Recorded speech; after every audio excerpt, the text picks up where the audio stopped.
Hi, welcome to the Laser Professor. This is a video blog brought to you from www.delaney.rx.com. This is our first entry today on September the 8th, 2008. The objective of this video blog is to bring you weekly updates and tutorials on the aesthetic and cosmetic industry, including aesthetic lasers and cosmetic products that encompass skincare lines to microdermabrasion. We will also try to offer you purchasing advice from our technical expertise and 24 years of experience in the aesthetic market. We will also offer instructional videos so that you can use your devices more effectively. Each segment will be about 5 to 6 minutes in duration. To suggest a topic or request information, send an email to info@DelaneyRx.com with the subject heading Video Blog Topics.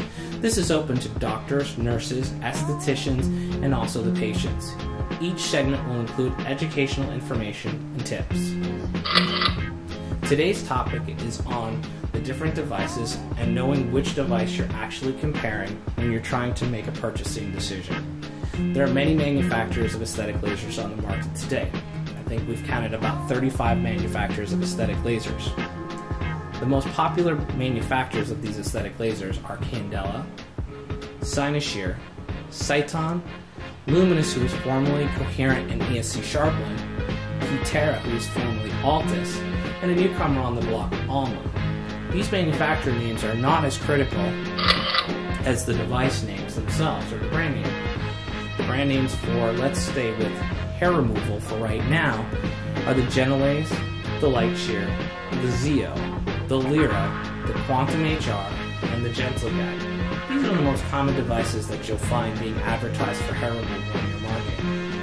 The question is this new technology, or has the manufacturer actually just repackaged old technology that we've been using for 35 years and recycled it and resold it to you in the marketplace?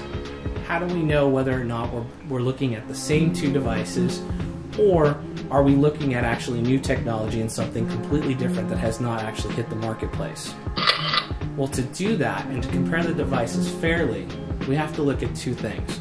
Whether the device is actually delivering the energy coherently, meaning the wavelength is moving all in one direction, or multispectral wavelengths of light, where there's many different wavelengths of light scattering through the air and actually treating the hair, in this case as we're using it as an example. Commonly found in most devices for hair removal, we're looking at either a 755 nanometer wavelength, an 800 nanometer wavelength, or a 1064 nanometer wavelength. For our multispectral boxes, we're looking at intense pulse light systems developing from 690 to about 1200 nanometers. If we go back to the previous page and we look at each one of the devices, we will find that the Genelaze is actually the 755 nanometer wavelength, the Lightshear is an 800 nanometer wavelength, the Zeo is a 1064, the Lyra is a 1064, the Gentle Gag is a 1064, and the Quantum HR is a multispectral boxer, an IPL that develops from 690 to 1200 nanometers. As you can see, sometimes we're comparing apples to apples, and sometimes we're comparing apples to oranges. The other thing that's the most important thing that we have to understand is the medium that actually develops these wavelengths. What creates the wavelength? Well, there's only three things that can create a wavelength of laser light. It's either a crystal, gas, or liquid. In the case of hair removal, we're primarily looking at crystals. Alexandrite develops the 755 nanometer wavelength. The ND-YAG crystal, or neodymium yttrium aluminum garnite crystal, develops the 1064, and as we said, the 1064 is used in the Zeo, the Lyra, and the Gentle Gag, all made from three different manufacturers. The Zeo is made from Cutera, the Lyra is made from Laserscope, and the Gentle Gag is made from Candela. The xenon crystal is used primarily in intense pulse light systems, and what you'll find in the Quantum HR. It is a multispectral wavelength of light that's developed from this crystal. So you can see here, it's very important that you know what these three things are: the brand name, the wavelength of light, and the medium that creates it, so that you can compare fairly each one of these devices and make an excellent purchasing decision.